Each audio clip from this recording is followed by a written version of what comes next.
Hello, hello. Welcome to Nollywood Film Club podcast. I am Mr. C of Eureka Critic, and how are you doing today? I am good. All right. This week we decided we're going to do shorts. And I picked two shorts for us to discuss. I picked this one so if you don't like it, you can actually 100% blame me for for um for making you watch this. But there's a reason why I picked these ones because I think they have exceptional qualities within them. I think um you hear the way people received them, but they're both on YouTube in case you want to watch them.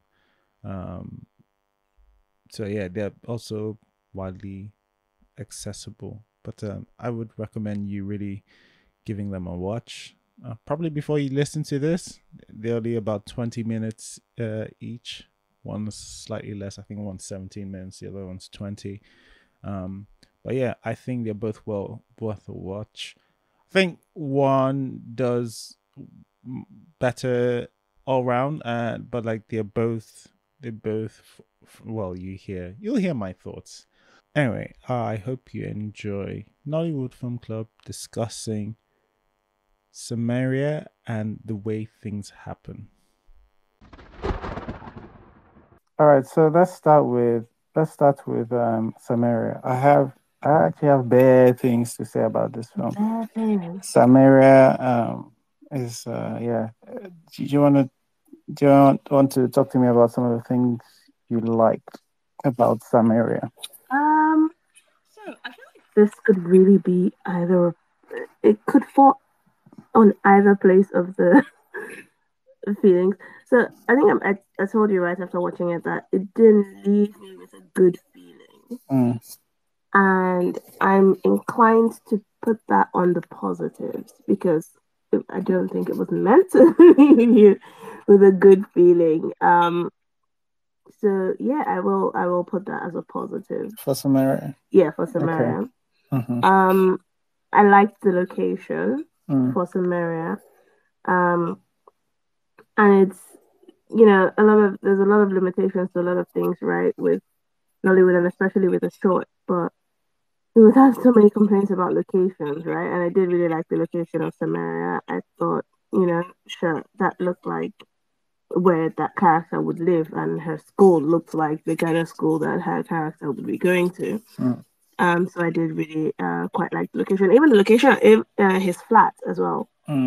His design of his flat. I liked the design of his flat. Um, I thought the mother and daughter looked alike.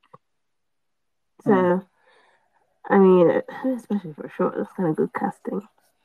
Um, Based off of their resemblance. And I like that I thought it was going to be one thing and it was something else. I thought it was going to be a stay in school, value of education, fighting for my education type film. And it turned out to be Stranger Danger, which, yeah, I thought that was interesting.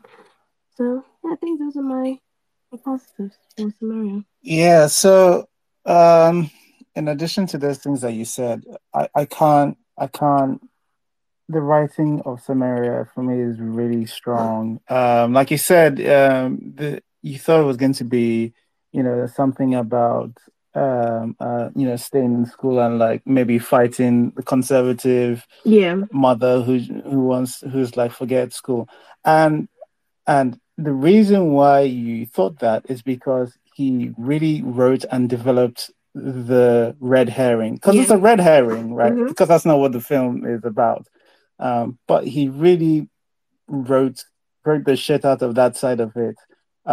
Too many times when we are doing our Nollywood films and we talk about when we want to do twists, the twists are either too convoluted, like they don't make any sense if you watch them a second time, because we want to because honestly, I think we think about the twist as we go along. We don't write, you know, the film or the story and go, all right, how can I deceive people or not make them see this reveal coming? And I think that's just my favorite thing about Samaria. It's this is the effort it puts into this is going to be about something else. Mm-hmm. So I mean, that's one of the big things. Talk about some of the dialogues as well. I really like some of the foreshadowing going on in there. When Badge's character says to the girl, mm-hmm. if you want, it sounds like he's giving her advice. He's like, if you want somebody to open up to you, yeah. If you open up to people, they will let their guard down. It's like he's basically saying what he's doing, and it's just it's that kind of clever thing that you pick up on the second watch. And I also love Baj's performance, because the first time you watch Baj, one of the reasons why the twists work is like he does look unassuming. He looks like every pitiable man you would see in Nigeria. He looks like he's unemployed. He looks like he's unemployed. He looks like he's looking for a walk, looking for a job. Looks like he just be working in the sun, and somebody who's doing Uber, and then you learn that he's still trying to juggle school, and you just feel like, oh no, poor this guy. So I feel like I am part of the stranger. Like I fell for the stranger danger myself as well, because like I like how he writes it into the script as well, that she's not an idiot. The first girl, I think, Amara. Amara. Amara wasn't an idiot. Like, well, getting the cars but like she was very much cautious the first time. She sat at the back, make sure the door was open. She warned him, if you try anything, I will stab you in the neck, kind of thing. And so we go, I think, day 1 and day 2, when nothing happens. And so you think, oh yeah, well, he didn't kidnap me or try anything on the first 2 days. He must be fine. I mean, I want to go, Amara, come on, but I felt that way as well. Like part of it, and that's number one. To be fair, some of the work he does, I think, I don't want to think it's Chi. The writer, that's what the writer wants you to fall for, really, in that part. So because like of all that time he spends writing up we need to go to the village. Oh, but I can stay here. I can win. I can win this maths competition. It's a proper misdirect. Very good misdirect. Yeah. I was gonna say, like, see, you said you fell for like Badges, like, he's unassuming and all of that. I was uneasy with him like almost throughout, right? Okay. And I thought, and this was where my subversion came from, because when he comes up to her and he approaches her and stuff, I am already wary, right? I'm wary of a random man, like, speaking to a teenage girl, right? In general, then in Nigeria as well, right? And even when she's getting a bit more at ease, when she gets into the front seat the second time, I'm still wary, right? I make the joke that he didn't, but I made the joke, right, that he didn't murder her last time, so she's feeling comfortable. And I thought, okay, this is my bias, right? And maybe so I thought this was going to go well. I thought it was going to be all right. So this is just going to be like an older person who is going through the same thing she went through, right? And I'm going to have to push past my unease with this kind of scenario and just, say, it's like, so I thought that was where we were going as well. So when it's like, oh, no, he is a kidnapping, rapist, murderer, that did subvert where I thought we were going to go. Yeah, I mean, and that's because, that's a whole lot because of what you do with writing and expectations and like how things usually do go. And if again, like you rarely see people give such weight to things that are the red herring, Yes. especially in Nollywood. Anyway, yeah, Badge's performance is also something that I like. There's I was saying that difference between, if we look at the difference between the way he asked, you're going to this school, right? Won't you be late? Let me give you a lift, right? Yeah. The same line basically he used during the beginning and the end. It's almost delivered exactly the same way with the same, hey, I'm harmless, you can trust me kind of vibe. But there's something slightly different about the second one. He just looks so much more evil, but it's not overt. It's not cartoon evil. It's not cartoony. He's not doing one of the Stanley Kubrick villain stares that they do where they tip their head down and they look through. It's none of that, but like it still carries the weight of essentially what we believe is about to happen. I do like one of the things also I did like is like they gave, I think the three main characters in this, I guess the two main characters and probably two supporting characters. All of them, I think I can see their lives outside of the script. I can see how the mother. I can see that mother has other things she's doing, and like this, her child is just disturbing her with this her little "I want to stay here." It's like she has a whole more. She has like a whole plan. Problems. She has bigger plans. Like talking about math competition. Like, you're talking about math competition. Like, look, our landlord is doing it. We can't be here. Yeah. We've got to go back to the village. Like, and by the time you've laid out plans of go, we have to go out to the village. Somebody going, oh, but school. Who cares to her? And then and it's just one of those weird things where like the person fighting against your education was a little right. Not right in the sense that school's not, but if she had left her with mommy here one day, I'm gonna be dead in a ditch somewhere. So maybe sometimes drop out of school and move to the village. So and even Badge, like it's when we meet Badge for the first time where we're getting to his reveal, where he has been testing chloroform on himself, right? Like to see how long it knocks him out for, because he wants to be extra prepared.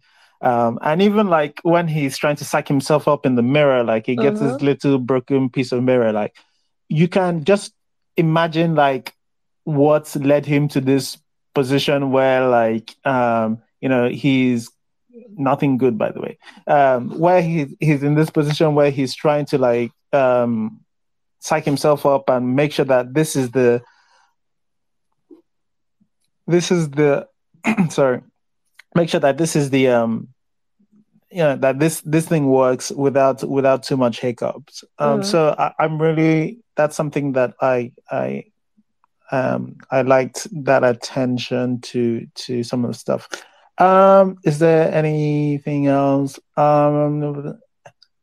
Yeah, no, I just like the way it was written. Like nothing felt forced, nobody felt exceedingly stupid, making stupid decisions. I just really enjoyed the story. I liked that he essentially took a simple story and added all of the right meat to it. And this is a huge win for me. I think it's just, I guess it's just us at the moment. Just feel free to jump in when you want. Yeah, you can say some of the stuff that you liked.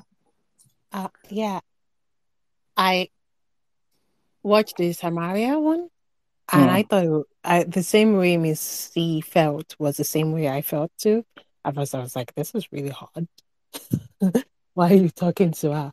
What is going on?" And then, exactly. She said exactly how it is, and you said every other thing I wanted to say too. Yeah, it is wonderful. Right, I've never felt more scared in my life in watching this type of thing.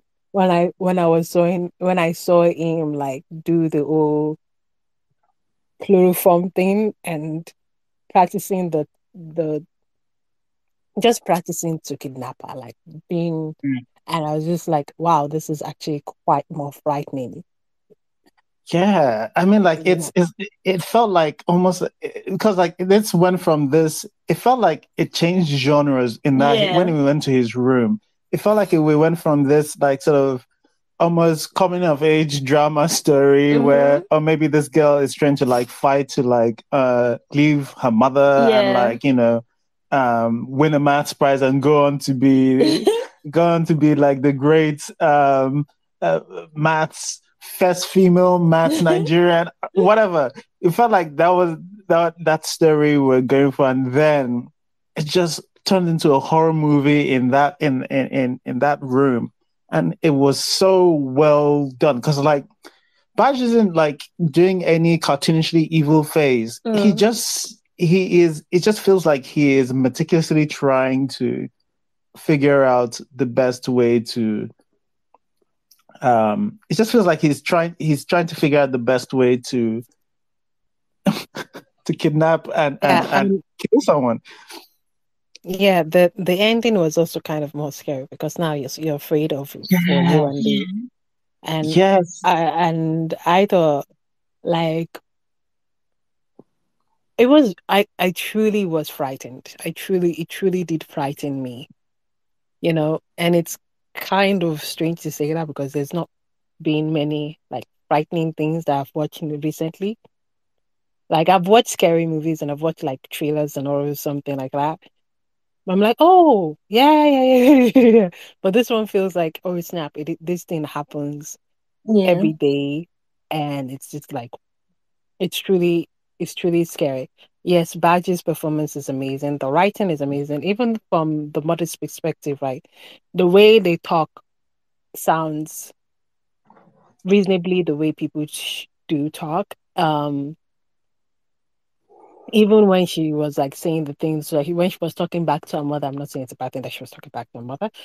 When she was talking to her mother and says that she doesn't want to, she wants to finish secondary school and everything, and was like, and the mother says, "I didn't finish, so do you think I'm a fool or something like that?" She said something indicating that people who don't finish school are foolish or something like that, and the mother is now saying like, "Oh, so you're calling me a fool?" Like, I thought everything was well set up for the next thing. It is the next.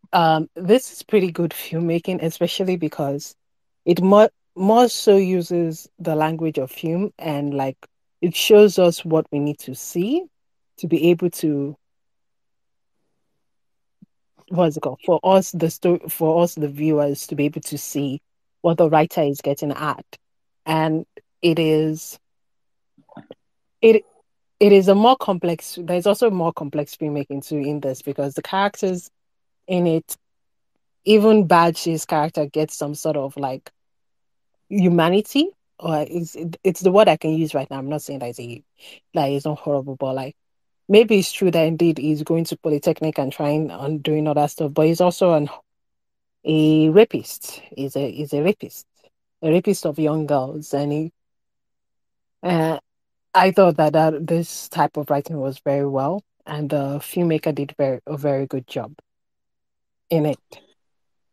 Yeah, I mean, like for me, it's just nothing. The thing that just makes me the most uneasy is that I felt like I got caught up in her world so much of wanting her to succeed as a mathematician that there's some part of you that is rooting for her to stay, and if she had done, she'd be done because like you completely just all right, okay, so the bash guy, he's just he's gonna help her along her way, and yeah, it's but like I think that's why even as a PSA it's very effective because it really puts you in the shoes of somebody who could make a mistake that you could see yourself making essentially, and I just think that's really good filmmaking on that part. All right. Yeah, if there's other people to speak, you can cut me off. Yeah, this is a kind of as a PSA. I think I didn't even know it was a PSA, but apparently it's a PSA. One thing that most people get very wrong about like human trafficking and all these things and all that is that it's not a stranger. Like you don't. What I mean is, the person that is most likely going to hurt you is not going to be some random stranger that you have no connection is. They're usually acquaintances. They're usually people you know, right? And in fact, at least I will talk for the one in America at least. Even the ones that come from foreign places to be in America, the sort of human trafficking, right? They do agree to come because they think they're coming for economic future, economic things, right? They do agree to come, but they are lied to about how they're going to be taken advantage of. The ones that are still within the country and are taken around states, right? Usually they are human traffickers, are somebody that they know. They are sometimes their boyfriends and their girlfriend, their boyfriends, because it's mostly women, you know? So this type of PSA, whenever they make PSA about stranger dangers or this thing, it's always a foreign person from outside that is going to come and attack you and be the something. But that's not reality. Does not. It happens, but reality does not prove to that.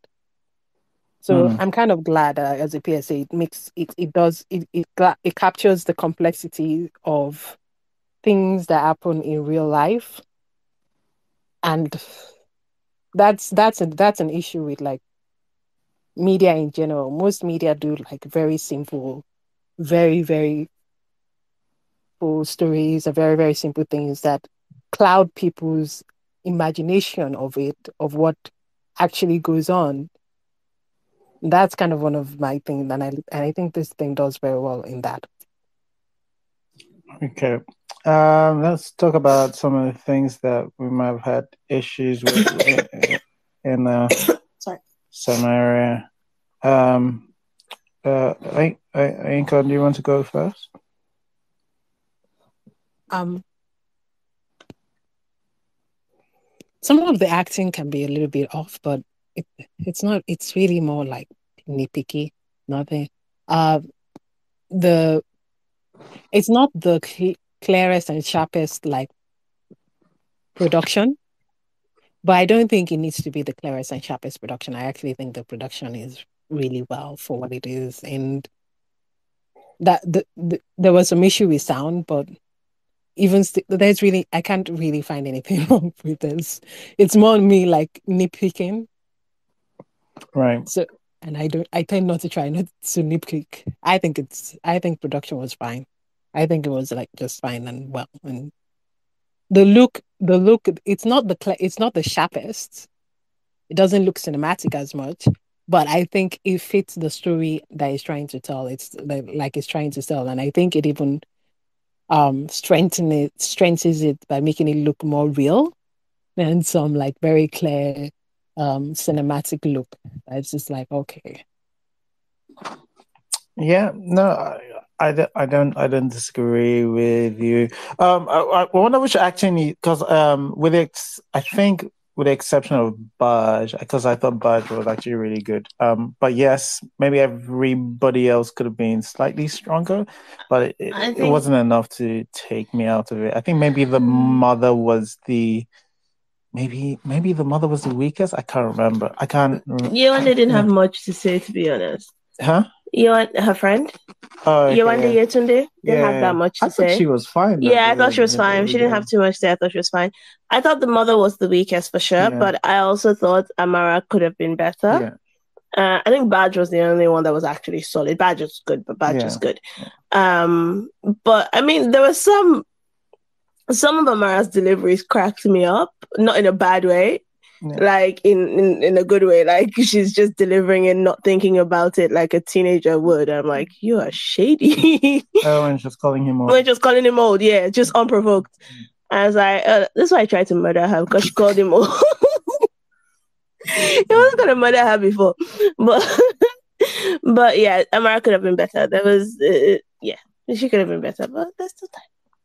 Yeah, no, I think for even in terms of her peers, she's still doing pretty well. Cynthia, I mean we're in the bad now, but feel free to of Samaria, good, bad, whichever one. Oh yeah, so it's actually only Samaria I watched last night, and that's because I thought I watched the meetings happened, and I realized that it was a Japati I watched. And yeah, so it's only like Samaria I have something to say, of which I did not write because of other things. Um, so for Samaria, I don't know, I didn't like it the way people liked it because I joined and there were like a lot of good things. I was a bit confused, but I like some things, okay? So I genuinely like the location. I liked the red sand I saw. The location also fits I guess their status. They didn't need to tell me they were very, very poor. With the location, I could probably tell why they want to go back to the village. I like that the children or the teenagers on school uniform looked a little bit like teenagers. Because why is not a big deal?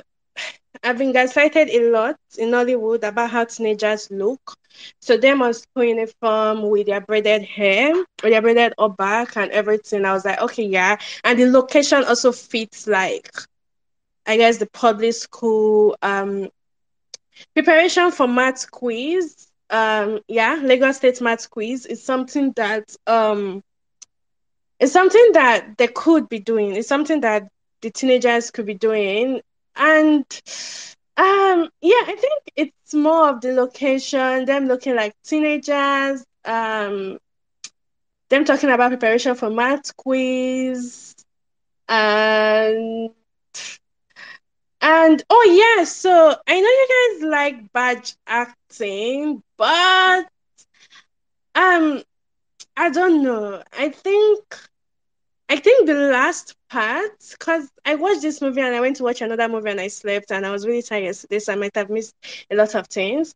I think the last part, when he was trying to like going to rape her and all that, I felt he gave a solid performance. But with the other parts, I mean, it give or take, it was okay. Between the two girls, Amara and Yewande, I preferred Yewande because she showed a little bit of naivety. She showed she was a little bit naive, like when they were in the car, she was just rapping her mouth, even when they did not ask her. Then even when she was like, Amara Dame has gone to the village, and the way she was moving, I was like, yeah, she's displaying a little bit of naive character. So she's like the one I picked among both of them. And I can't think of anything again. Like I can't think of anything again. Like, but yeah. So that's what I remember. I can't think of anything again. The likes. Then for dislikes, I think I don't know. So I don't know, man. I I watched it and I could tell what the movie was trying to do, but maybe I was not satisfied. So maybe it's my personal satisfaction and it has nothing to do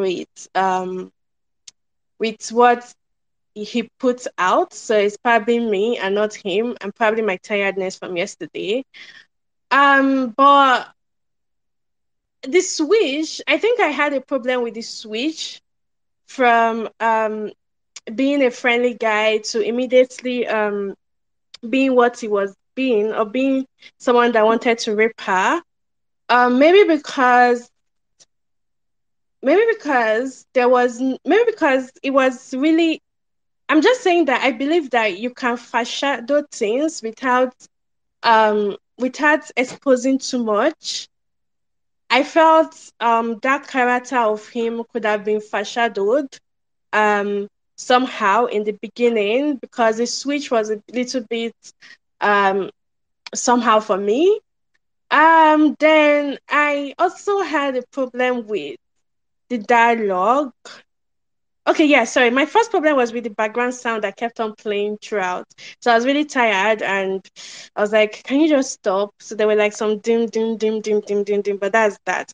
Yeah, so the dialogues, I felt I felt there were really, really simple sentences. And like it's something that if they probably write it in a paper and you're meant to recite it or say everything everyone spoke throughout the movie, you probably not pass 5 minutes, maybe 3 minutes at max. So I was wondering why is 70 minutes? What I'm saying is the dialogue felt like a lot of their conversation felt like this conversation you will have with a guy you don't like. How are you? I'm fine. Okay. And you? I'm doing good. How was your day? Okay. I'm fine. So I got bored a little bit because it just sounded very simple sentences, and I don't know, I was bored. And it's something that I kept checking why this thing is 70 minutes when I feel like if I was to read everything everybody spoke in that movie or the words that came out from everybody's mouth, it won't pass 5 minutes. It won't pass 5 minutes. Yeah, so the dialogues were a little bit boring. Um I yeah, I wasn't convinced with the mother's acting too. I don't know, she just had, even though the location was kind of showing me they were poor, it was just we have to go to the village, we have to go to the village, we have to go to the village. I'm like, please, dear, please, woman, please, woman. Um, what else? I don't know. See, I did right. I might have missed a lot of things, but yeah. So I think that's it for me. I like the location. I like that the effort they put in wearing school uniform and dropping their wig. Yeah, when they showed a little bit of naivety, which is something you see in teenagers. The other one, I don't know, man. um, Badge when it switched, like yeah, him acting the last part was very very solid, but I felt like throughout the movie they could have foreshadowed um his character. I mean, just a little twitch in the eyes or something to show that this character also do not have is not that mentally stable. Yeah, another thing was the ending. Sorry, yeah, I just remember this. The ending when he repeated what he told Amara at the beginning. I understand why, or I might try to understand why it's there, but at the same time, when he told Amara that thing, nothing happened. It was a friendly chat. And at that point, you could see that he has probably switched his victim. So when he repeated it, I understand why you might want to put something like that there, but I was a bit like, why is it here? Because when it was used before, it wasn't used for this, right? So yeah. So that is it. Overall, I guess it's a good work, but um the dialogue took me out and some of their actings and the switch. I just wish they foreshadowed a little bit of what the Bash character is going to be, because yeah, it just came out from nowhere. I don't know. I also had a problem with I think I just remember the notebook when it was if she's a virgin, use condom. I just stop and laugh because I'm like, so if she's not a virgin, you won't use condom. But yeah, so that is it for me, anyways. All right, thanks, Cynthia. Fanny, tell us some things you liked about Samaria, or liked and disliked, whichever ones. Okay, good evening, everyone. Good evening. Um, Samaria. Well, I understand what the story is trying to put forward, but okay, let me start with what I like. Let me just say, cinematography was fair. Um, the story itself, nice. Acting, for the mother, she wasn't putting out enough of the mother act, in the sense of she was just like what's the name? Just like I think Queen Consular, yeah. Oh, sorry, Cynthia. Just like Cynthia said, she was pushing the narrative of we have to go to the village, we have to go to the village. It was not convincing enough. She should have done more of showing than saying it. I believe that should be a fault from the director. She should have done more of showing than just saying that they have to go to the village. We understand the situation in which they are. Fine, their location, good. Okay, they lost quite a number of continuity. She was opening the front door only for us to get in, and I find out that she's sitting at the back.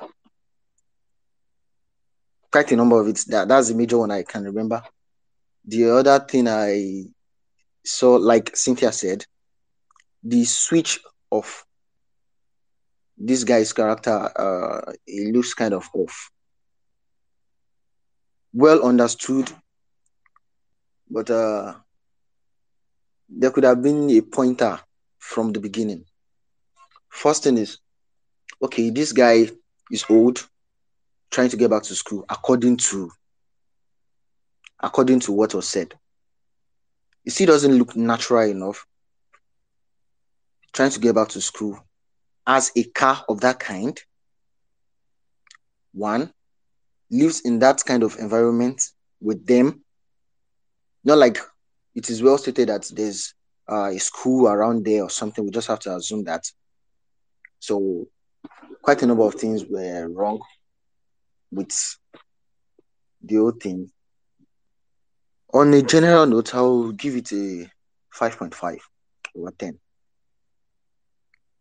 One day, yeah, she actually did well. Amara was kind of pushing too much. I don't know. If you're meeting a stranger, of course, the point where they were saying where she had to go back and say, my name is so. That was looking more like what an adult would do, not a teenager. And normally from the beginning, when she got in, the point of, even if she's angry at our situation, the point of, okay, thank you for lifting me and the likes. Okay, that one being said, for the way things happen. Oh, wait, okay. We have not reached the way things happen. We'll do the way things happen in a bit. Okay. Thanks, Fanny. Let's hear. No problem. Let's hear from Terera. Terera, some of the things you liked or didn't like about Samaria. Hi, good evening, everybody. Oh. Samaria, the title for me was, I don't know, I took a biblical allusion, knowing that about the Samaritan and Samaria. So I actually thought it was going to be a really good Samaritan and all that. But I guess title will be what we call, is it an what they call, is it irony? What we call the title? It's probably a red herring. Yeah. So the title kind of gave a different into, not like this book, Girls of Motherhood and Sorrows, exactly. So when I started, I felt that I liked the story, I liked the premise. It's just that I found the fact that the mom, in my opinion, did not effectively communicate to us, the viewers, as to why they had to go to the village. You're just saying either did not go to, as in she was acting, didn't communicate to us exactly why they had to go to the village. She just adamant about the village. The other girl, that's the daughter that wanted to go to school too. I don't know. The two of them, there was no. I didn't feel the synergy between them. Now the other thing is that maybe I'm too Nigerian or I'm too fearful. When I see a stranger offering me a ride, I don't know. I don't get to enter. Like I don't get to enter into the ride. So when I saw her enter into the ride almost without without any persuasion, basically. I felt it kind of spooked me somehow. And because of the title, I was still feeling like maybe he was just a nice guy. I was going to help us convince a mother to take her to leave her behind in Yemen and this mom and go to school and all that. But at the end of the day, that didn't happen. And the best part of that play, of that short play, was when Badge was in his room, and it was, when we got the feeling of who exactly he was as an individual. I think that was the best part of that short play. He was able to carry that emotion and be able to follow through with the emotion.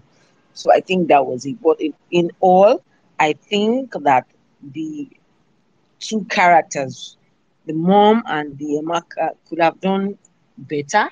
And Yewande was also good, but I just didn't understand why she was talking so much about her friend to a complete stranger.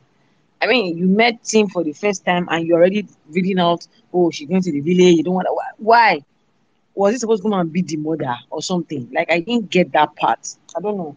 It didn't seem realistic to me, so to speak, because, I mean, we were taught not to speak to strangers. So imagine meeting somebody for the first day and you're spilling everything to the person. I don't know.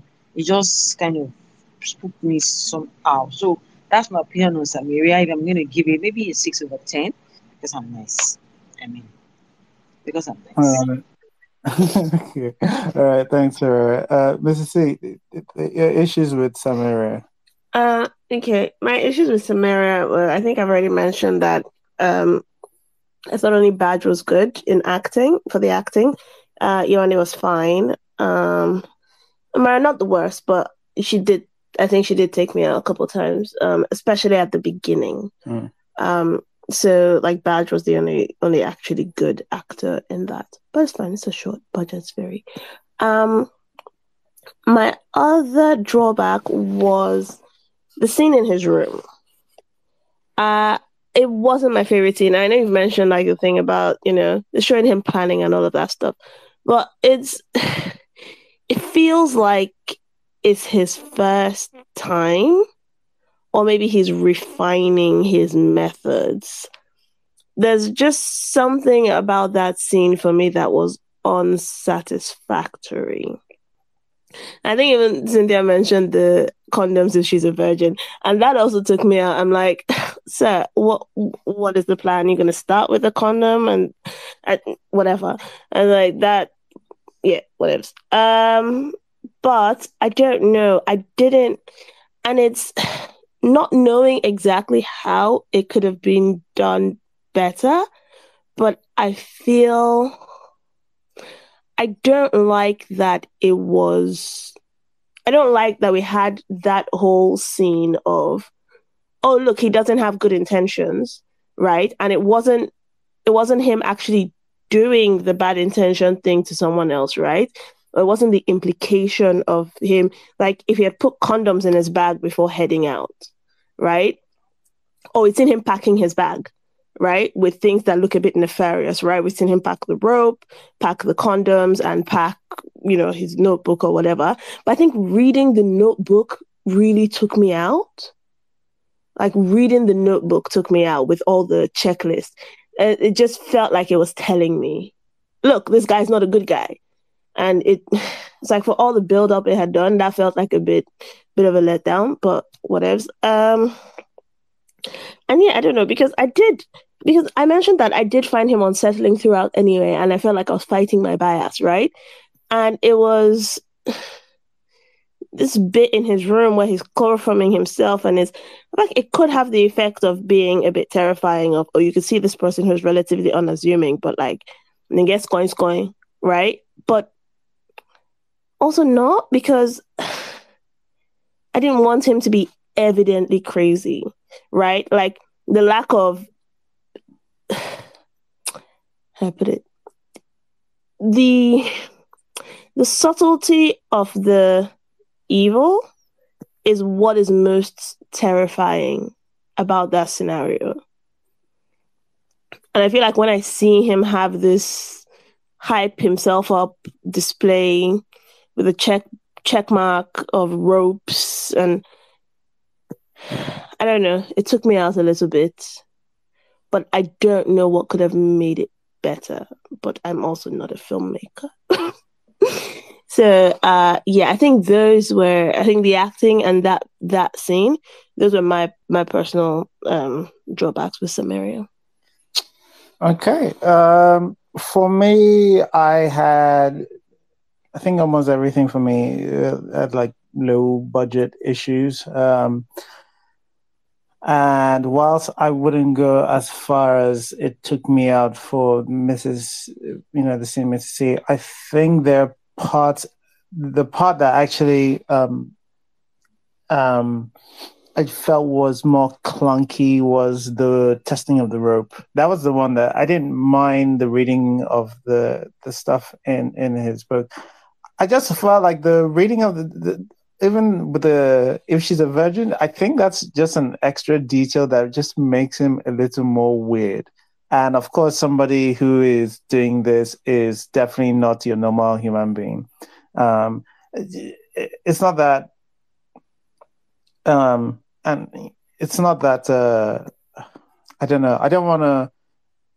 That's the reason why it didn't take me out anyway for the book. But like the like sort of testing of the rope felt not the time. It felt that was what felt a little bit more loud, and I think closer to what Mrs. C is trying to say, where because everything had been more subtly done, that just felt like you were shouting a little when most of the tone was quiet. But the other things are like, dirty sensors, and sometimes the picture quality changed in the middle of the show. I don't know whether it was color graded different or something. I don't know. It just felt off. But yeah, just small things like that, and that it is what it is. But I do have to say, with I think I had mentioned the mother's acting. I mean, I think this is my third or fourth time of seeing Samaria, so some things just might not have stuck with me as much as other things. As much as everyone else, like, so maybe things are just getting past me. But like, certainly for me, the mother just seemed like, I think that she had issues with the landlord, and they needed to go to the village. And for me, it's just what's it called? It was for me like the inciting incident that I didn't particularly. We don't have to justify that to me. Even if it was, hey, we need to move back to the village because the city is too whatever. It's just like, this is where we're meeting these people at this particular point in time. And so, but like in terms of like the like how everybody else or how the story developed, I just still a big fan of the way it comes across for the most part. Like I said, like I think the most effective thing is number one, like making me believe that somebody could have done like the characters I'm watching could have done exactly the things that they did, and I completely bought into that. It was a good idea making Amara skeptical of Baj right at the beginning, because we're all skeptical. Amara was me at the beginning. I was like, all right, skeptical, and then after a few times, and you hear Baj's sub story that mixed with his Baj face, and you go, oh, Baj face. That makes his Baj face, and you go, oh, maybe it's okay. It's gonna be all right. What? I just feel like Baj as well. I mean, like, that's why I said it's quite effective at just reminding, like, because like we all have an idea of what a kidnapper is in our head and how they would operate, and Baj is just like, nope, not. That's not quite like that. So and I think that's what makes it especially powerful, if I would use that word. But yeah, but yeah, Yeah, I think I've encompassed some pushback from what, but for even Mrs. C. But like, I understand where some of the things some people are saying. Does anybody have anything else they wanted to say about Samaria before we move to the way things happen? I have something. It's also just kind of like a little bit of pushback. It does open with the mom having a conversation with the landlord who's about to evict them. Yeah. And then when they're having their first fight, the mom mentions that some guy, I think an uncle or something, has said they can live in his house if they work on his farm.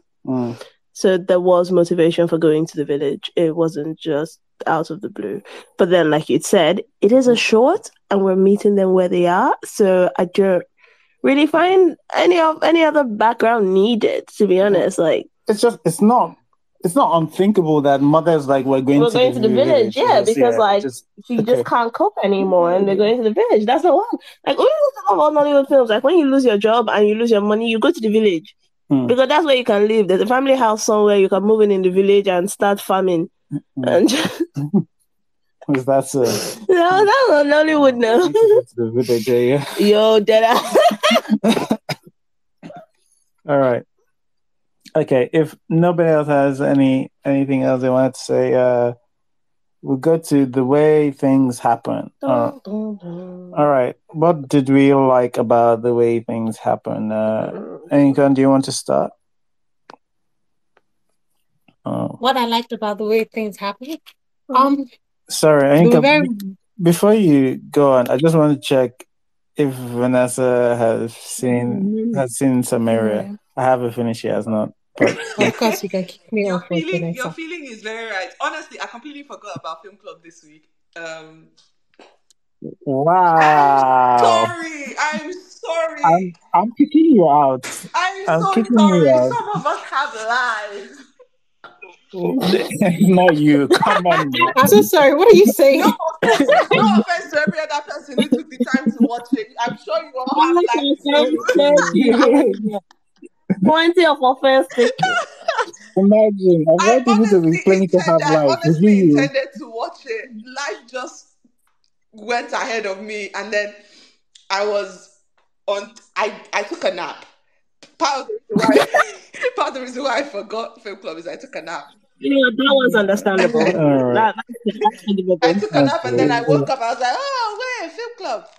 But yeah, I took a nap is valid. Is that why we're so few? Did Mr. C kick everybody out? Is that why there are not too many people here this week? Or I will kick you out, Damola, right now. Kick you out. One less person. You want to have one less person. Yeah. All right. Inka, please go on. Samaria. The way things happen. Thank you for interrupting me so that we can all be insulted. Very welcome. Vanessa, I'm joking. What was it? Oh, the way things happen. Well, yeah. There was something I really, really thought was a little bit brilliant in the way things happen when she was when she started going out. The first time that we see her go out, right? It took her a long time to open the door.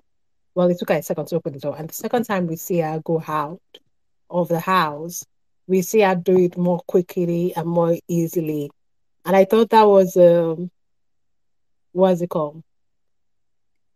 Maybe it's me that's thinking too much, but I thought that was a good representation of, like, people living with when something terrible happens, there is grief. Grief doesn't mean that it will disappear, but it does mean that we kind of learn to live with it, and it becomes a bit more easier, and you get to move on in life.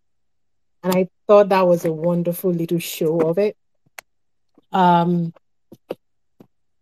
thought it conveyed its message lovely. I loved the Igbo that was spoken. I don't understand Igbo, but it was like a poetic reflection on death, even though somebody might say it's pretty pedestrian and it's pretty like common to have that sort of notions and thoughts. And I say, yeah, it's common because it's true. Like, it's true. There are just some things you don't have to go you don't have to think, you don't have to do something new. And oftentimes it's something new that people do about these things are completely ridiculous. I think it it is something that people can connect to. Um, the grief, the and I especially like the phone conversation she had with with our prospective mother-in-law, right?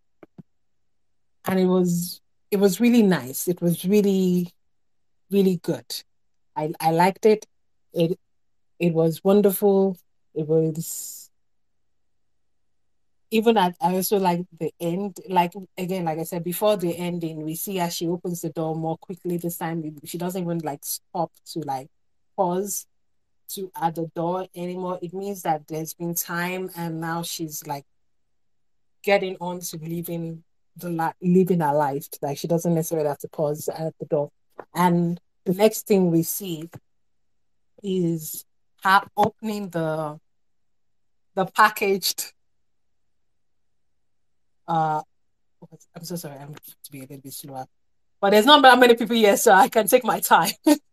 um Opening the package ring, the engagement ring that I was going to give.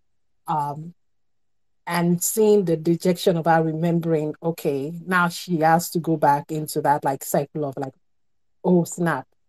We saw that she sort of moved on a little bit, and now that the ring came back to just maybe like re- to put her back in that moment of like, okay, having back in that moment of like the moment of grief. She's in grief throughout, but the moment of grief of maybe she cannot get up or maybe she cannot something, and she has to complete think about the loss that she has, and it's like going to be harder for her now to get up and everything, and she has to go through that cycle again.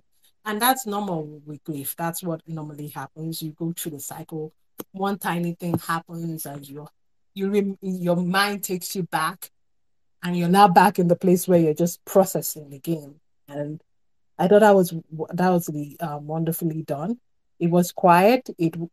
It got straight to the point, and in a way that I think many people can connect with. Many people can connect with that.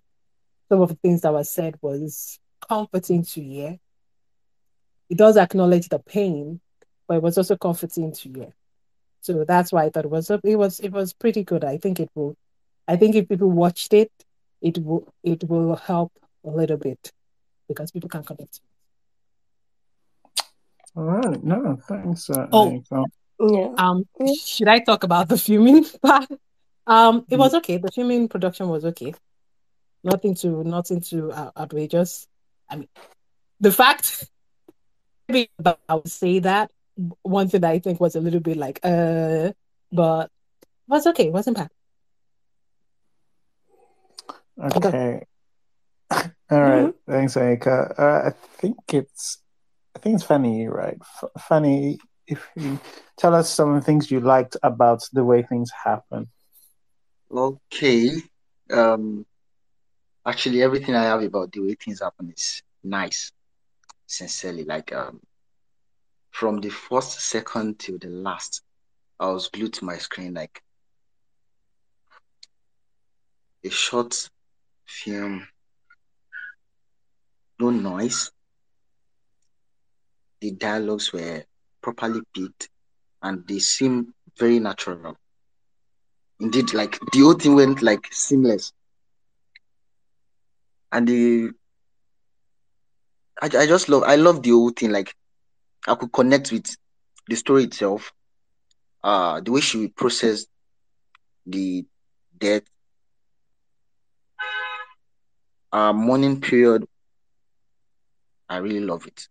The only point I can say anything is where she was where she had to pass was it Malt or so, yeah. Malt or so. I don't think she needed to do that, but on a general scale, no. I love the movie. Like everything seemed perfect to me. The camera angles were simple, no complexities. The sound, okay. and the acting also. They had quite a number of discussion from the beginning. The flashback, it didn't seem like the flashback had everybody. I believe everybody could actually understand and get what they're trying to portray. I love it. That's all I would say. I just love it. Thank you. All right. No, thank you. Tarara, any? Yes, I actually really liked the short film, the way things happened. When it started, I wasn't expecting any tragedy actually, because I was already in my romance stuff and all that. Because when the guy said husband to be, and she was like, and I was really wondering, where are they going? Then really transition from the first scene to the second scene. And the part that really caught my attention was how they were passing refreshment around and nobody was taking it. It shows that they paid attention to that part, because in many burials, when the person is young and they are serving refreshment, people tend to avoid such refreshments, and they are in a very sad mood, whether hypocritical or not, but they just don't take refreshment. That was it for me. A dialogue with her mom was really, really eye opening. The survivor's guilt that happened. Even so sometimes that's I think very relatable. There's some things that you don't even have a hand in. You could not have stopped. You were not the perpetrator of whatever it is, but you feel this guilt towards the person for whatever reason. It doesn't have to be death. It could just be anything, an accident, an illness. And I really connected with that movie and that short film a lot. I really liked it. I like the emotions of the actress. That's the person whose fiance died. I liked the emotion. I liked the fact that when she opened the ring, there was this, um, there was this eerie feeling. There was this feeling that I got from that scene. Like this lady I felt she was going through it. Like I literally felt she was going through it with her. I felt the emotions with her. I enjoyed the character that played the lead role in that short film. I really enjoyed her delivery so much. So maybe that's why I'm very biased towards the short film. I enjoyed the person who played the lead role. I enjoyed how she delivered the role, and I think it is a very good film. The few scenes that we had conversations and writings, they were thought provoking and able to get anybody to resonate with whatever it is. Because at some point in life, we've had that kind of guilt. We've lost one person, even if it's just a friend. I mean, I lost a friend and I felt so bad because I wanted to call him 2 days to the day he died. I was like, no, let me wait till his birthday, which is next week. And I just heard that he died 2 days later. And I started wondering, what if I had spoken to him? What if, I had no control over it because my speaking was going to do nothing about it. But these are things that I think people actually go through one way or the other. And I was able to connect with it very well. So if I'm going to rate the way the things happen, I'll give it a 9/10 in my opinion. I really, really liked it. I really, really, really, really liked it. Thank you. Hey. All right. Thanks, Sarah. Vanessa. Hola. Hello. Yeah. She did not do her homework. I never do homework. Have you cleaned the sleep from your eye? I never do Have you I'm homework. sentimental. I already said I'm very sentimental about the movie, so I'm going to I came from a very sentimental angle. I could relate with it, and I didn't care about every other accompanying things. I just focused on the Thank story and you. the actress. That's I my don't do own. homework. I'm sorry. I don't do homework for film club. Um, yeah, I really liked the way things happen. I haven't watched it in recent times, but I did watch it a number of times when it was first released. And I think, I don't know, Nollywood, no, this is a good thing. Good things. Igbo. I think Igbo cinema has the potential to be incredible. And there are a bunch of new young filmmakers who are using Igbo language in some of the best ways and are telling very authentic stories and putting the language at the forefront, as it deserves to be. And Dika Ofoma is one of them. I enjoy the fact that there's certain dialogues that only can be expressed in Igbo. And I don't speak Igbo, but there are certain dialogues that only can be expressed in Igbo, and translating them to English would only make them a poor imitation. And I appreciate that Dika understands that and doesn't change those pieces of dialogue. Because they're only so much more impactful in the language that they're originally written in. I agree, the lead actress in The Way Things Happen was fantastic. I really enjoyed seeing her in this. She gave such a measured performance. I enjoyed her performance in The Way Things Happen. I also I'm sorry, not to throw shade to Nollywood. I was trying to avoid throwing shade to the rest of Nollywood, but I can't. Shade to Nollywood. As much as this was about grief, the first few minutes of The Way Things Happen was much more romance than I have gotten in Nollywood in the past how many years. See, love. And it's not love of this. It's just that comfortable love where okay, these are young people. Young love is sweet, so these are really young people, but people who are so sure of their place in this other person's life. The small teasing here and there. I felt more warmth in my heart in those first opening scenes than I have felt in a long time with Nollywood romances. And if Dika Ofoma was not such a sadist, he would give us love, full love story. But we'll manage the small hints of love that Dika gives to us. And I also really enjoyed the fact that there was no need to show this. Did they show this young man's death? I mean, they showed when people were reacting, but they didn't show when it happened, right? Yeah, and I really appreciate that. This is not me being a wuss or a whatever the word is. I think Nollywood has gotten too used to too much showing, even though, and not in the good sense. Nollywood has gotten to a point where it's like overly gory sometimes, and it's like we get the point without having it being that in our face. And I think the loss of this young man was probably more impactful in the not showing than if they had shown whatever it is that happened. And I like that this wasn't 5 stages of grief, very mechanical telling of how people grieve, because that's a lie. Grief isn't linear. And I think the ending, the final scene was the proof of that. Grief isn't linear. While she had finally gotten to a place where she could carry on, to the best of her ability, something comes and throws a wrench in her moving on, and she's back at square one again with her grief. And honestly, that's how grief is. It's not linear. The tiny things trigger you, small memories trigger you. Sometimes the happy stuff makes you happy, and sometimes the happy memories make you sad. I think one of my favorite scenes was the phone call. I really enjoy how that was shot, how that was portrayed. The phone call with the mom. It was really well done. I probably didn't understand bits of it that were in Igbo, but we got the whole gist. And yeah, I really like the way things happen. I'm sure, yes, technically there's some bits that aren't like perfect, but overall it was a really good showing. All right, there's too much love for this film. I can't You're such a do jealous this. somebody. But please, could you?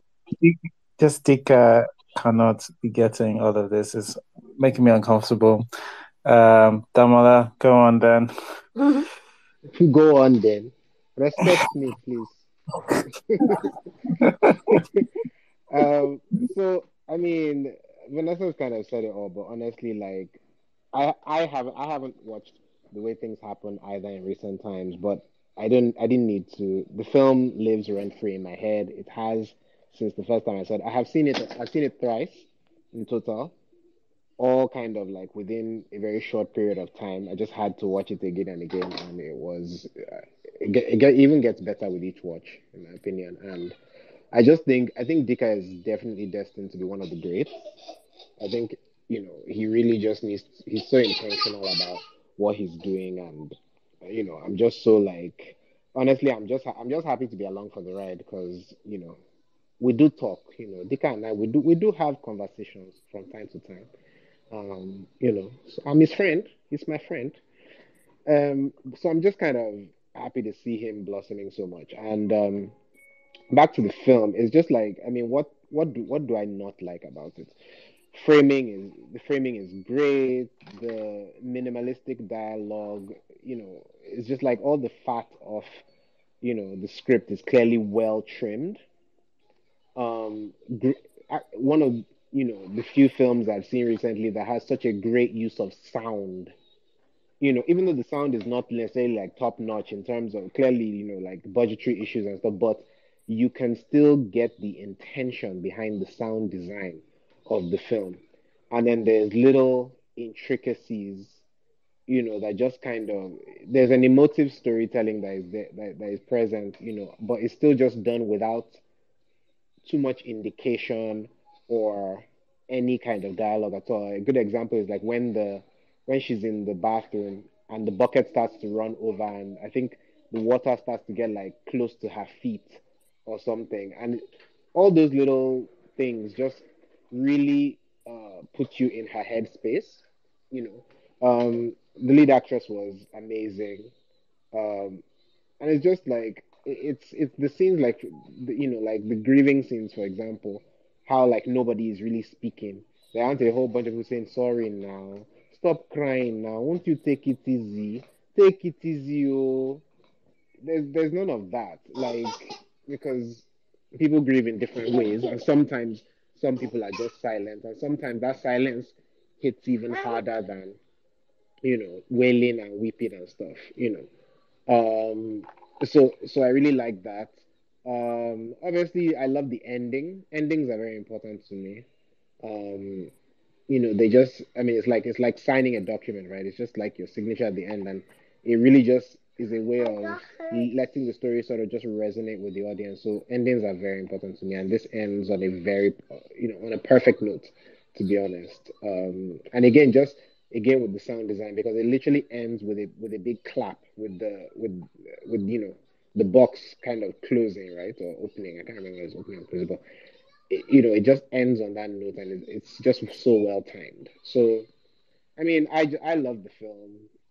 It's one of the best things I've seen in the last few years. I mean, when I saw it, I was just like, this is cinema. This is what we're looking for, and I really can't wait to see Dika's feature film. I really want to see what he does with the full budget, and the sort of liberty to tell a full, not that a short film isn't a full story, but like a feature length story, to be honest. So yeah, lots of love for the film. I'm actually gonna duck. Sorry guys, I have to run, but I don't have anything bad to say about it anyway. So Wow. I imagine Dika needs a cigarette after that. Wow. Wow.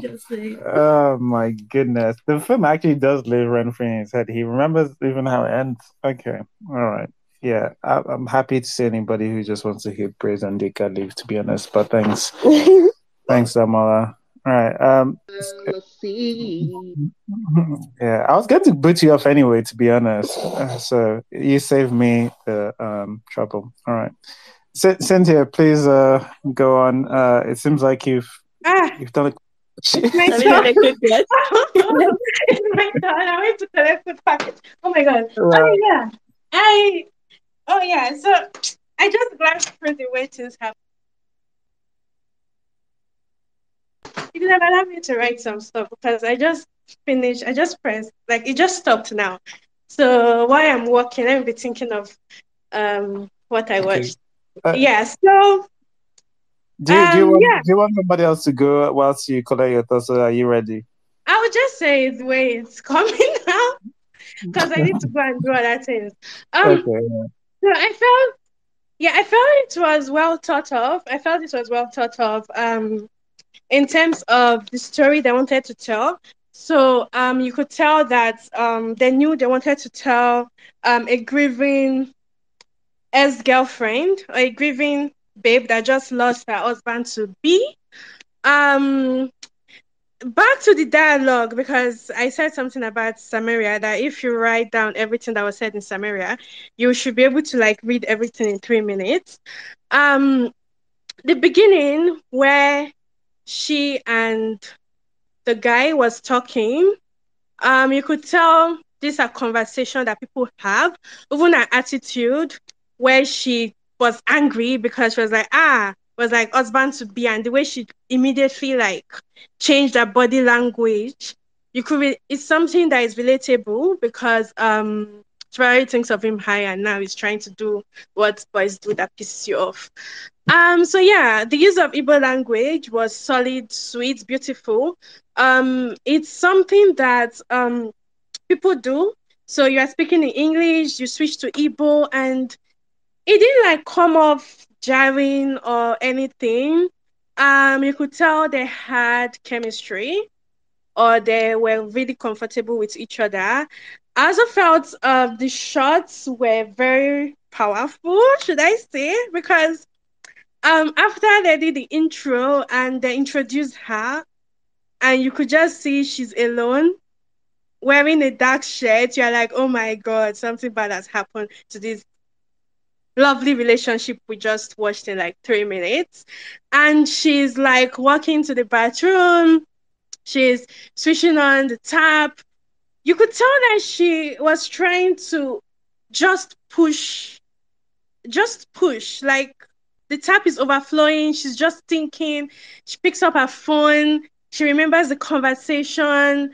The mom was not present, okay, but when the mom was talking to her, you could like, yeah, this is how a mother would talk, this is how um the I mean, even when they called the name, the title of the film, the way things happened during the conversation, it didn't like sound off. Yeah, I honestly thought the shots were powerful because the conversations were more of relationship, mother, few reminder, but the shots location, how they zoom in, zoom out, how she was moving, she trying to like be on her feet with the water overpouring, even the conversation with the ring, back to foreshadowing, because I know I said I wish they foreshadowed Bash character a little bit. So the ring talk when it was like what did he even say? When he said something about proposing, you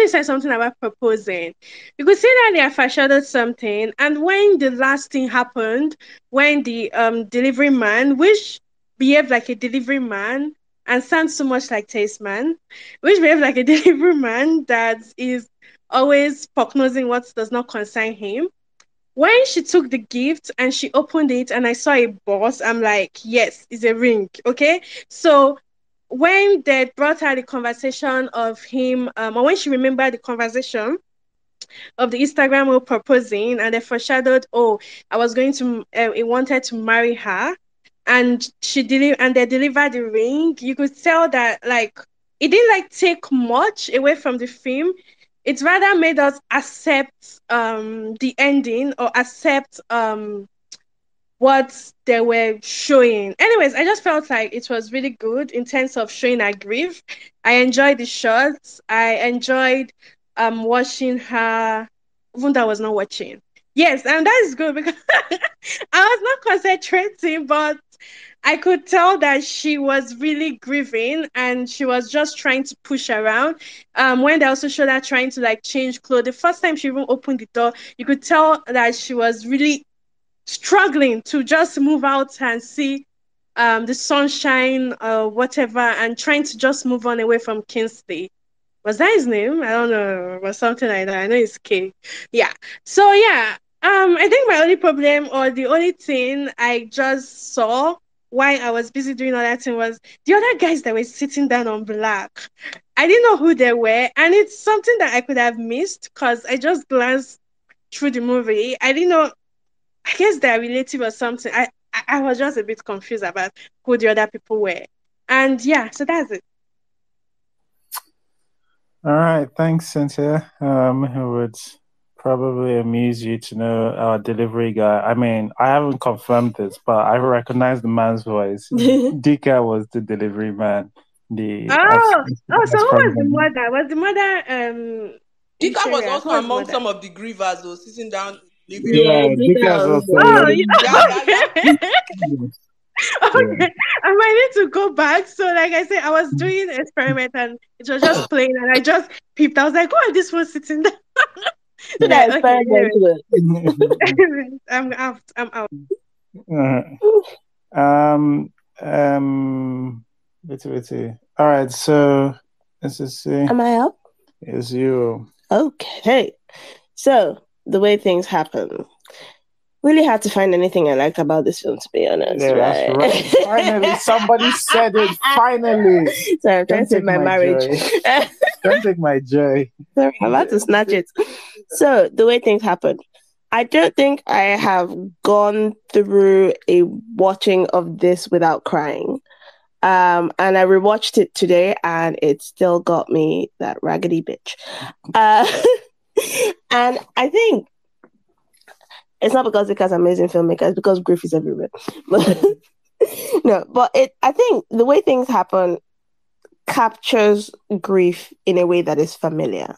Like when Yinka said, wasn't Yinka that said this? We said this, that, no, it wasn't Yinka. Was it Toro that said that? That, yeah, I know it's not, but it's common, right? It's not. And I think that is the beauty of this film, is that it is familiar. The grief is familiar. And I think for most people, I don't think you get to a certain age without experiencing grief. I think many people can just go back to a moment of grief very easily. And I definitely for me, I felt that, right, with a lot of what was going on. So I thought it did capture grief quite beautifully. Echelon, is that how you pronounce her name? Echelon? How do you pronounce her name? Sure. Echelon had to carry this film. Right?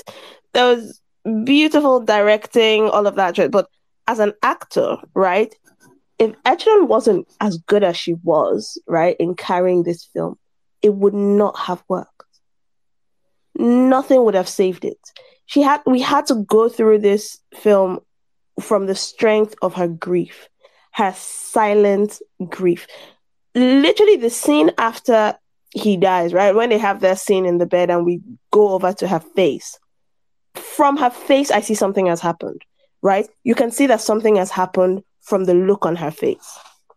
There was a vacant look in her eyes.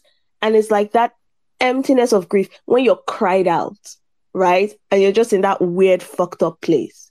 That's what she was showing, right? When she was having that conversation with the mom, when she was with the friends, right? It's like you offer drink because what else are you going to do, right? And when she's with the mom and she just has that look and she's listening to her and she's trying not to cry. And the mom's going, "Are you crying?" Before it triggers her. Like her acting was so good. She carried this film. She was amazing, and I think Nollywood is sleeping on this babe. Moving on to like a lot of the choices, I think mention how little dialogue was in this film, and it's one of my usual qualms with Nollywood is they tell us so much and show us almost nothing.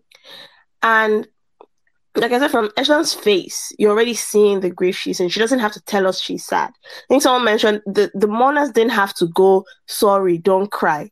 Right? They're all there. They're all grieving silently, right? Because that's typically how it happens, right? We see her try to shower, and then we see the bucket there, still full, and she's in bed. We know she couldn't shower. She didn't make it through that shower. She couldn't manage that shower. It's grief. It's showing us so much without going, "Look, oh, hear me. I'm sad. I miss him. Oh my God, I'm so sad." None of that. The conversation with the mom, I loved that conversation because what the mom was saying was not the point. The point is, it's not the actual words of the conversation that's the point, right? It's just another showing of grief, right? Because that's what you do. When you're grieving with someone and you're grieving together, sometimes that grieving you're doing is sharing stories about the person that you lost. And you're sharing that story, and mom's, trying to say funny thing about like who would have looked after him. And you have those moments, and then you crack. And in that conversation, the mom cracks, right? The mom that's trying to go, don't cry. And then she goes like, Mommy, you're the one who's crying, right? After she has cried, and mom starts crying. And then she hangs up. She says sorry, and she hangs up because she can't keep going. And that's so, so bloody familiar with grief. Like, the way things happen captured grief so beautifully. And yes, that bit where she finally gets the strength to go out, and it's hard, and she's going out. And it's you're humaning again, right? You're getting on with life because life does not stop because you're grieving. And you can get on with your day, and you can put on a face, and you can go outside, and then something drags you back to that place of grief. And for her, it was that ring. And like, we know she's going to go through that cycle again. And it never ends. It will hurt less at some point in the future. And then you're going to have a day where it feels like it happened 5 hours ago. But it was, I thought the way things happen was such a beautiful, absolutely beautiful study on grief. And also quite tragic because, and I love that she was a girlfriend, right? Not a wife, a girlfriend. It adds another layer to the grief because there is no name for a girlfriend whose boyfriend died, right? Like, you could be a widow, right? If your husband died. But what are you? What are you when your boyfriend dies? There's such a lack of legitimacy to that grief that people don't give it much. It was really nice to see like the mother and that relationship, but it's an added layer of grief. He doesn't get to mourn him as his wife. It's kind of fucked up. But yeah, so I did really enjoy the way things happen as a study on grief, and I really enjoyed a lot of the framing. I thought that was quite beautiful. Sorry, baby. All right. If people are just going to be praising this film like this, anyway, imagine if I was somebody who did not dislike Dika as a human being. I would say things like, I agreed with Mrs. C for the most part, basically everything actually.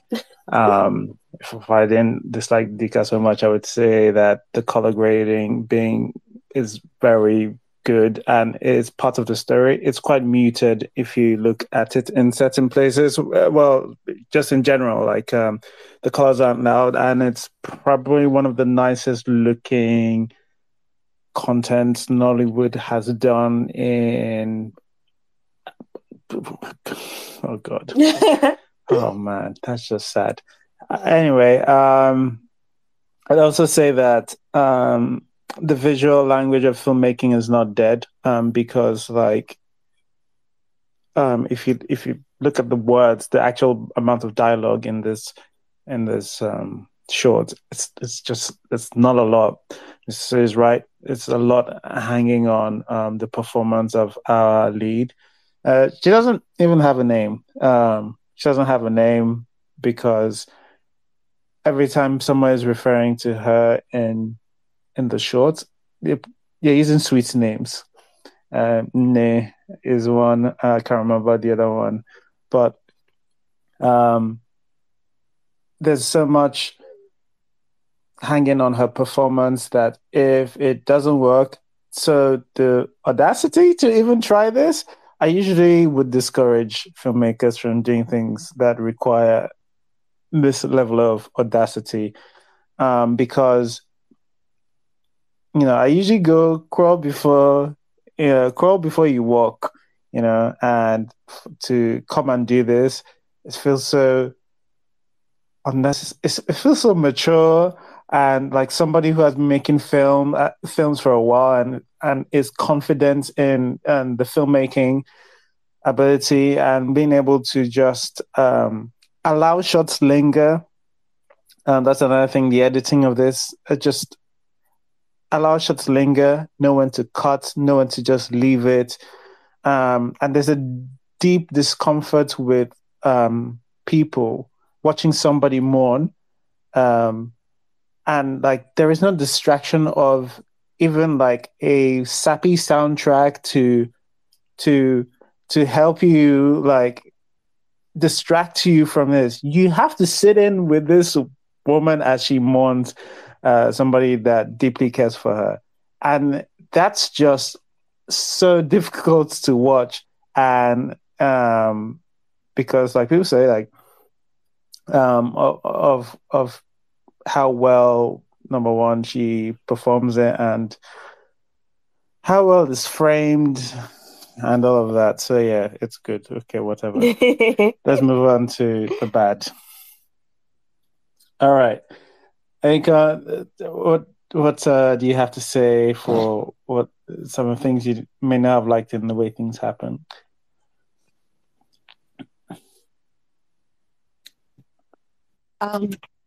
So some things I may not have liked in the way things happen. My grandmother again. Some things I did not like is I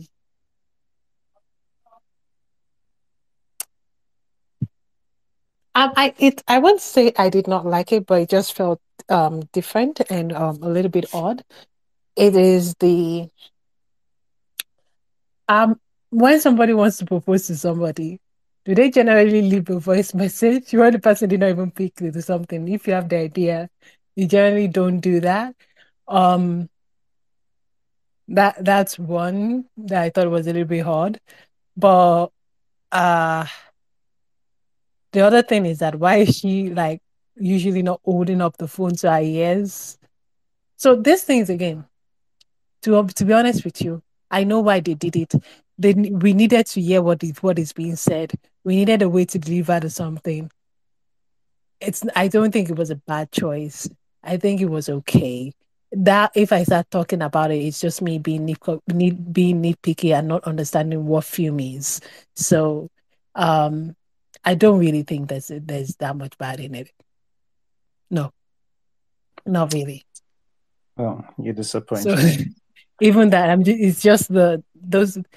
That's just the two things, but like it's really nitpicky and it's really nothing. Yeah. All right. Because what is being conveyed, the writing of the dialogue of something really just overtakes that. You know. All right. I'm sorry to disappoint you, Mr. C. You say that, but you just kept on adding good stuff towards the end, which it doesn't sound like you're sorry, if I'm going to be honest. All right. Fanny, do you have things that you didn't quite like Maybe about... we shouldn't be haters. Maybe you should join a different club.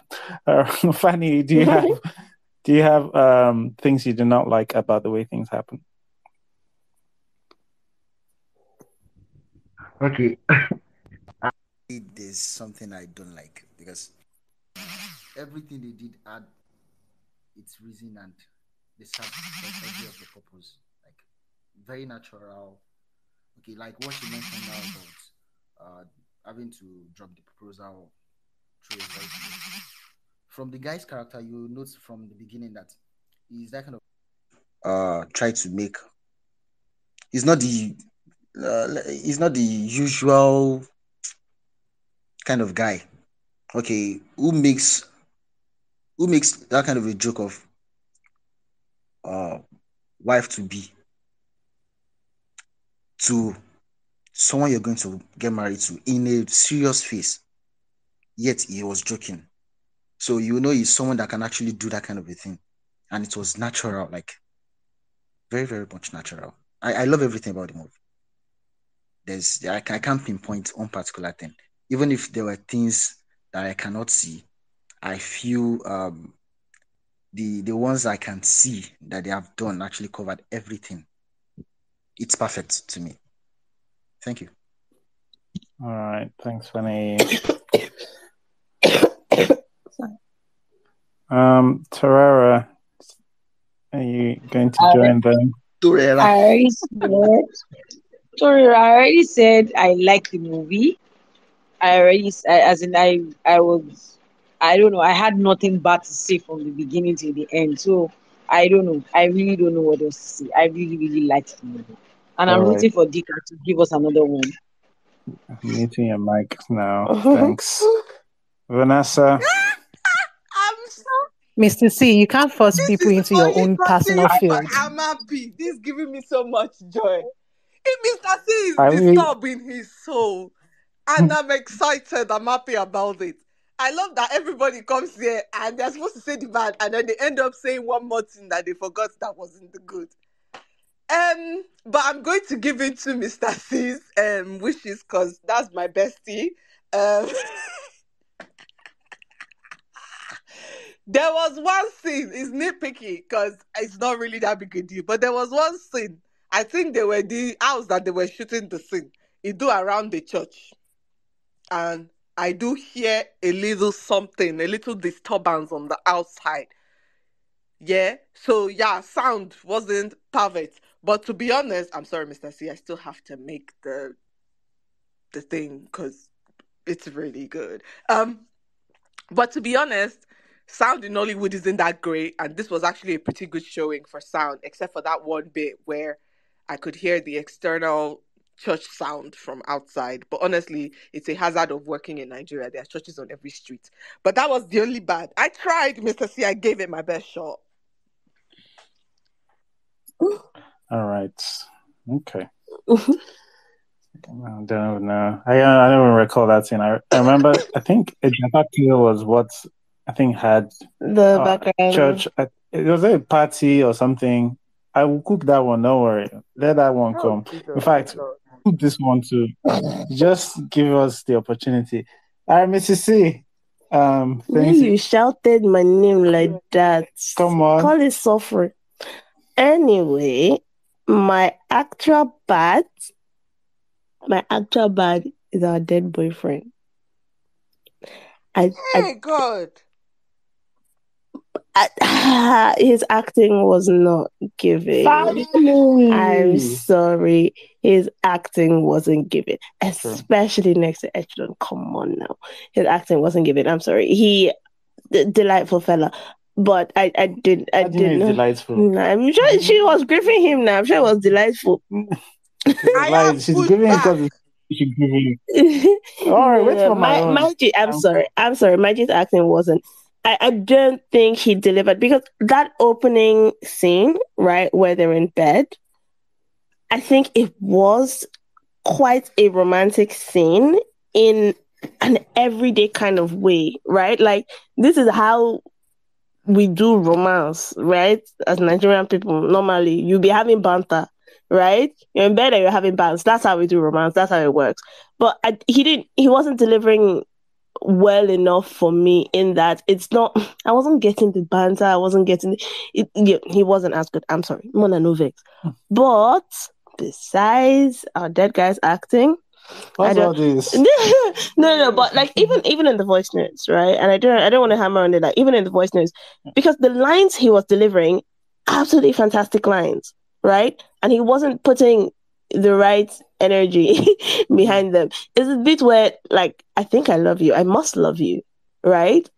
It's like it's something that should be like a junior brother, so I will stand with you between the heaven and the earth. But he's not giving it, I will stand with you between the heaven and the earth energy. And that was a bit of a letdown because those were kind of beautiful lines. They were like, it's like disjointed, like, when person they trip your mind, you're just blabbing, and I'm like, he's not saying it like he means it. And that was a bit disappointing for me. Oh, he actually took my bad. So I can't even cook. I hate you. I can't even cook the way I wanted to cook. That's not pleasing you. Yeah, you should have just done small. No, but yeah, I don't think he played that role particularly well. And yes, including the voice notes. But yes, as much as Vanessa is saying she got all of the feels from that scene in bed. I did not. I got cringe. I got cringe. I got You don't know love. No wahala. No wahala. Your heart is too open. I don't. I'm actually so pleased. That's the first time someone has said that about me. I'll take it. Wow. But no, yeah, no. For me, the delivery of his dad, like I can easily see. I don't, I didn't think it was okay. I actually do think it wasn't great, and every time he came up, whether it be by voice notes, I was like, yep, there's this is the part that could have been improved. Luckily, unfortunately for me, or luckily for Dika, he's such a small part. He's not that important because no, it's not. I don't actually care about him. Yeah, it's not about him. I care about her. Yeah. Like she's so distraught. I have to feel for like even if like how sometimes your friend might be dating a dickhead and then the dickhead breaks up with her or whatever, and you're like, even though you're happy, your friend has broken, even though you're happy your friend has broken up with a dickhead, you don't if your friend you don't want your friend to be going through a lot of pain, and that's sort of what sort of like that. But and again, from filmmaking was happy for him to not be part of this film anymore. Just glad for him to be his life to be taken on the football pitch, to be honest. But yeah, no, he's not sort of centered to the movie for me. Grief is the main character of this movie for me, because again, like I said, like we don't even know her name, but like what is very much the biggest presence is grief. So grief is the main character. Yeah, the from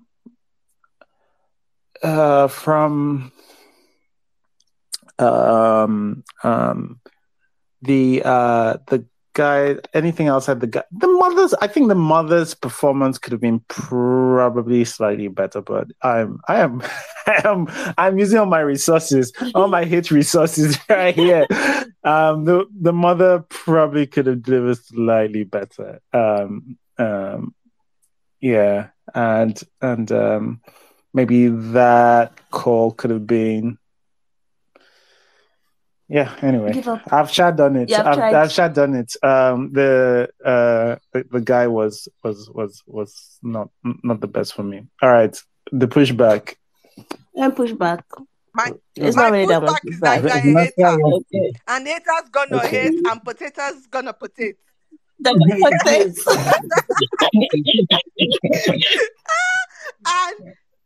to be fair, for a first time actor who's never done anything, our boyfriend, he tried. He like first time actors for working with first time actors. I don't mind it as a director, and that's fine. The only reason why his performance was obviously bad is that he was beside Echelon. And Echelon was obviously bad. It's not that bad. It's not that bad. I never said obviously bad. Your word. But the reason why his performance may have appeared bad to some people is because he was with Echelon, and Echelon is a rock star. That's the only reason why. And again, I reiterate, you are a hater, and haters gonna hate, but potatoes are also gonna potato.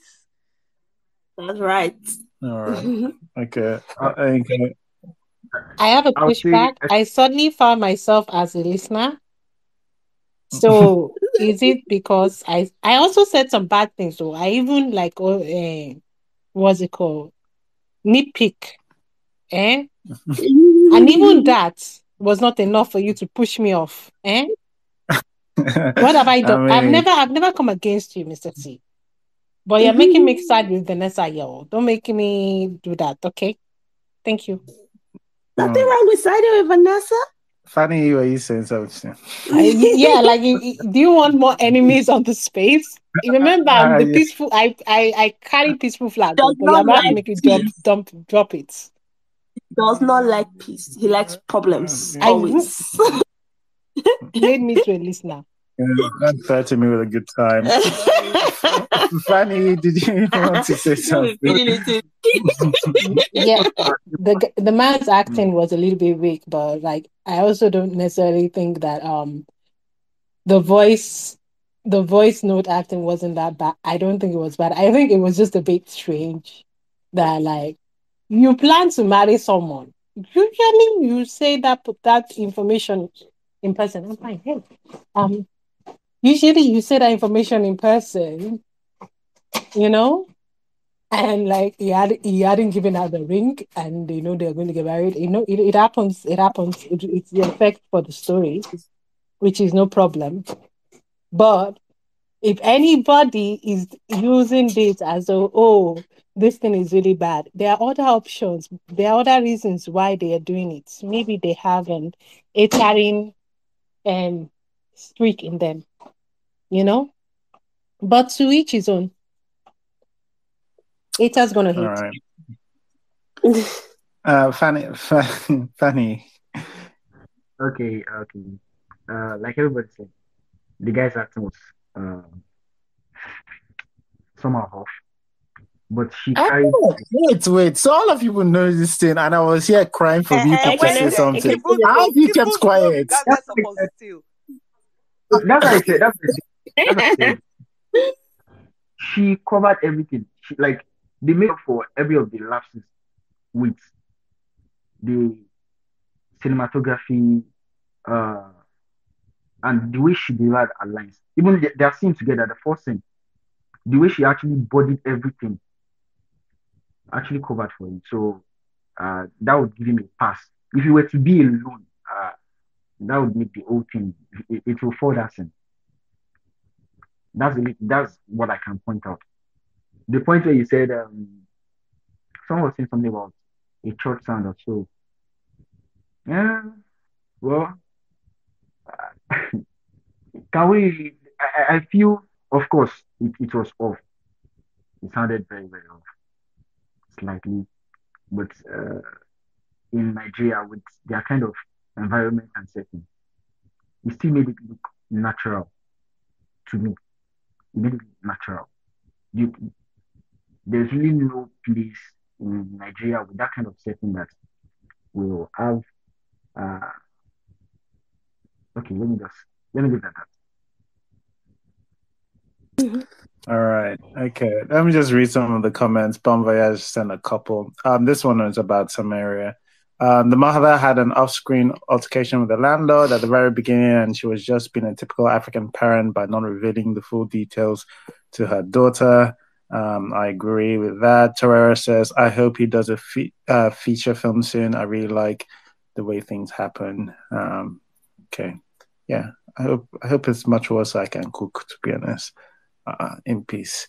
Bon Voyage says, both films were brilliant in my books. I was especially impressed with the writing of both. They're not perfect films, but they did what was required, and I have no reason for complaint. Congratulations to filmmakers and everyone who was part of making both films.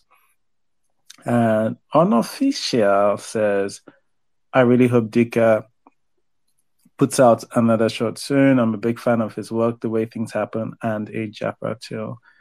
Well, we don't know what's the new one is called. We don't know whether it's a feature. It's a Quiet Monday. Mr. C, where are you? A Quiet Monday. I don't pay attention to that work. Wow. The guy's not giving me joy. He needs to make something obviously bad. So not just me. I can convince everybody to cook him.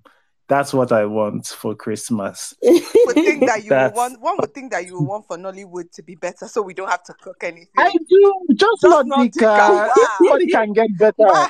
Everybody can get better, not Dika. Don't worry, Ekene, if you pray really hard, he might go do a film for Ebony Life. Wow.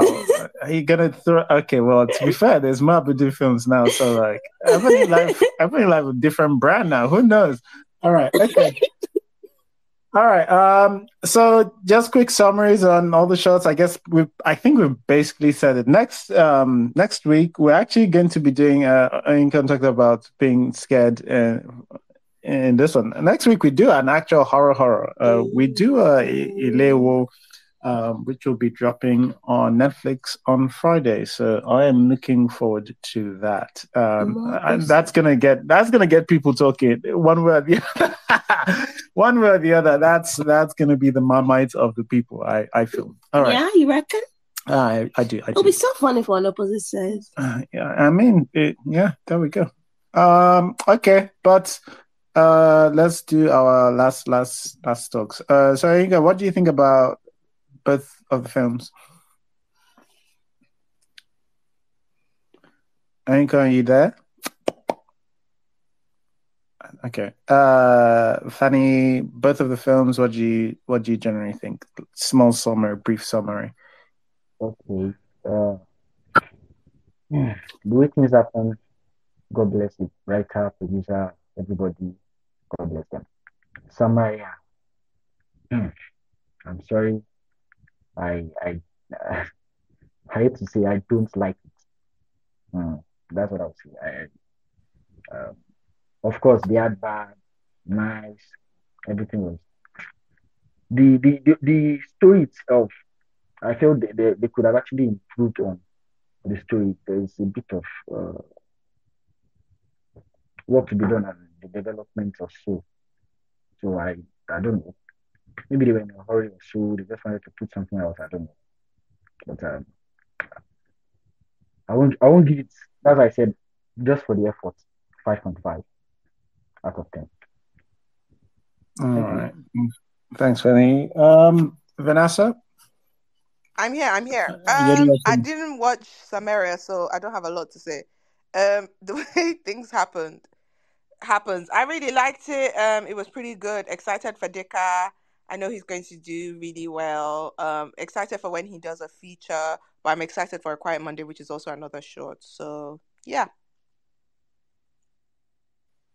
All right. Mrs. C.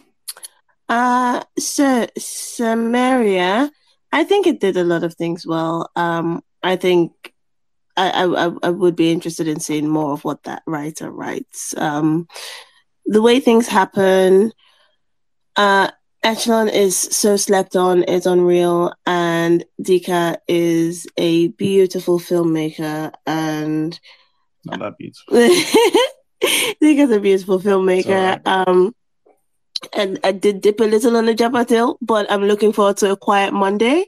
And I think, yeah, definitely one of the ones to watch for the industry. We have like 2. All right.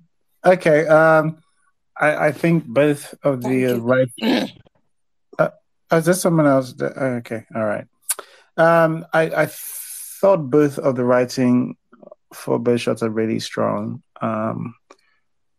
It's on. They both do things that Nollywood have not historically been either doing or doing well. I think the difference with the way things happen is that as just a filmmaking process is just more complete because the filmmaking is just much stronger. Like it doesn't look as cheap as Samaria.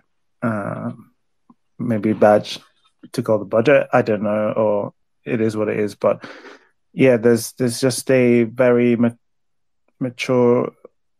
There's just a mature look about the way about the way things happen, and it has a more mature look. Like I really like both of the writings, and so I know the writer for Samaria has done other things.